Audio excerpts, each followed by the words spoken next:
figure number 2 to 8.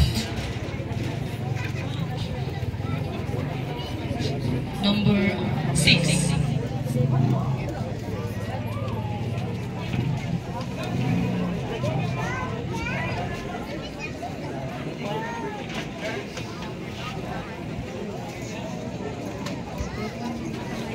Good evening. So your question is, what is your proudest accomplishment? I repeat, what is your proudest accomplishment?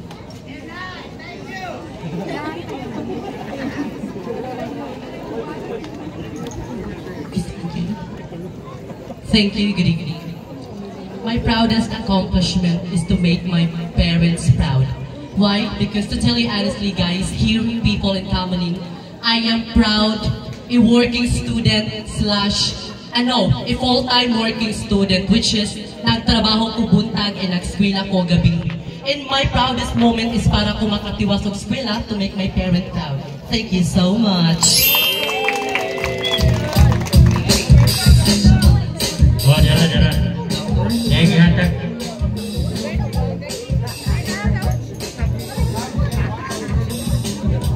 Candidate number 3, you can pick pili ra kanila sa tulo ka judge kasi 1, 2, or 3.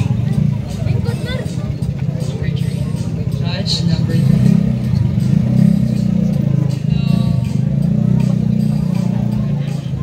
So your question is, what qualities should a title holder have?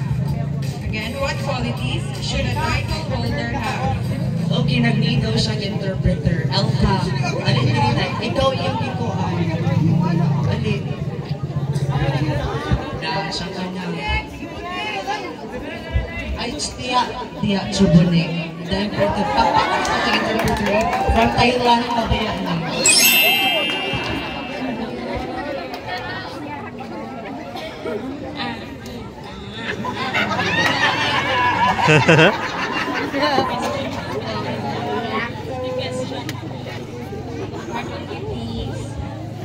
What qualities should a title holder have?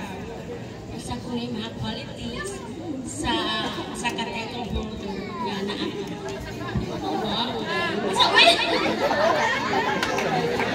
Sa kunin na ang qualities ang title holder nga akan qualities.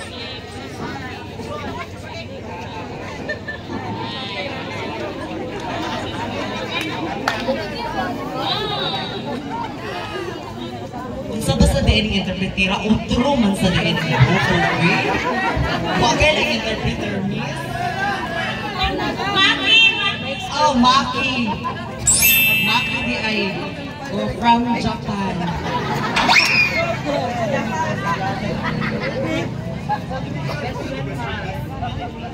What qualities should a title holder have? Sa kulong attitude or behavior sa title holder, something like that. Attitude or behavior. Sa mga behavior or attitude sa usang title holder like queens.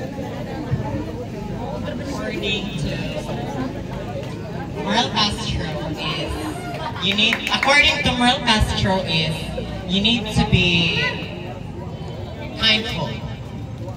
And according to Merle Castro she said to me you need to be a kindest person because who you are is who you are. Thank you. Thank you so much, candidate number 3. Next, candidate number 4. Alexa.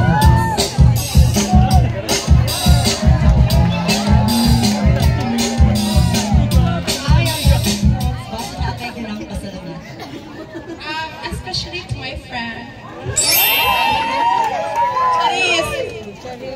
Okay, pili ra ka judge number 1, number 2, number 3. I choose number 1. Judge number 1. Sir, back kaniya, sir.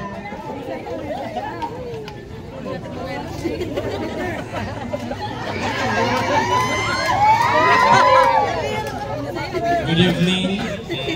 Hi Christian, tell me about yourself.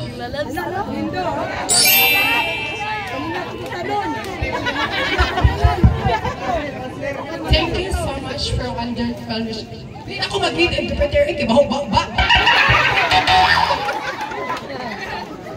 Again, thank you so much for a wonderful question. When I was a child, I was born in Barangay Barin. I was still fighting for this challenging without my heart. With my life in here in Carminanon, I was still fighting for my school financial, and for that, I'm a graduate of senior high. That's all. Thank you. Thank you so much, candidate number 4. Next candidate number 5, Marina.